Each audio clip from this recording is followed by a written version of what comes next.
నిన్న హరీష్ రావు గారు మరి ముఖ్యమంత్రి రేవంత్ రెడ్డి గారిని ఉద్దేశించి కమాండ్ కంట్రోల్ సెంటర్ నుంచి ప్రభుత్వ కార్యక్రమాలని నిర్వహిస్తున్నటువంటి దాని మీద ఆయన చేసినటువంటి విమర్శలు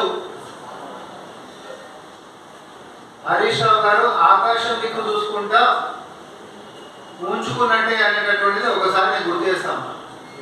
ఎందుకంటే ప్రజల కోసం నిరంతరము ఆయన ఉంటున్నటువంటి ఇంట్లైనా లేకపోతే ప్రభుత్వ కార్యాలయాలైనటువంటి సచివాలయంలోనైనా లేకపోతే కమాండ్ కంట్రోల్ సెంటర్లో అయినా ఎంసీఆర్ హెచ్ఆర్టీ అయినా ఎక్కడైనా కూడా రివ్యూలతోటి క్యాబినెట్ సమావేశాలతోటి ప్రభుత్వ పథకాల గురించి ప్రజల గురించి నిరంతరం కృషి చేస్తున్నటువంటి వ్యక్తి మీద జూబ్లీస్ లో ప్యాలెస్ నుంచే పరిపాలన నడుస్తూ ఉంది. కమాండ్ కంట్రోల్ సెంటర్కే పరిమితం అయిపోయారు. కిలోమీటర్ అవతల జనాలను ఆపుతున్నారు. ప్యాలెస్ అనేటటువంటి పదాన్ని పదే పదే ఉచ్చరించినటువంటి దాని గురించి కాంగ్రెస్ పార్టీ వివరణ చెప్పాల్సినటువంటి బాధ్యత మా మీద ఉంది.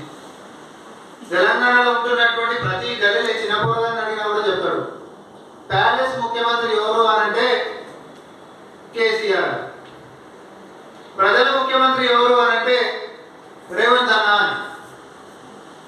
10 సంవత్సరాల అధికారంలో ఉంటే సొంత ఇల్లు ఉన్నప్పటికీ కూడా సీఎం క్యాంప్ కార్యాలయం ఉన్నప్పటికీ కూడా అప్పటికి ఉంటున్నటువంటి ముఖ్యమంత్రి ఉండిపోయినటువంటిది కాదని ఐఏఎస్ల క్వార్టర్స్ ని కూలగొట్టి విశాలంగా ఒక రాజు లెక్క రాజభోగాలు అనుభవించాలనేటటువంటి ఆతృతతోటి వందల కోట్ల ప్రజాధనాన్ని దుర్వినియోగం చేస్తూ పెద్ద పెద్ద గడిలను కట్టుకున్నటువంటి మీ చరిత్ర ఈరోజు ప్యాలెస్ల గురించి ప్రజల ముఖ్యమంత్రి గారు తన సొంత ఇంటికి నుంచి పరిపాలన అందిస్తుంటే అక్కసు వెలగక్కుతున్నటువంటి హరీష్ రావు, మిమ్మల్ని ప్రజలు ఏమనంటున్నారో కనీసం ప్రజల మధ్యలో పోయేనా మాట్లాడుతుంది.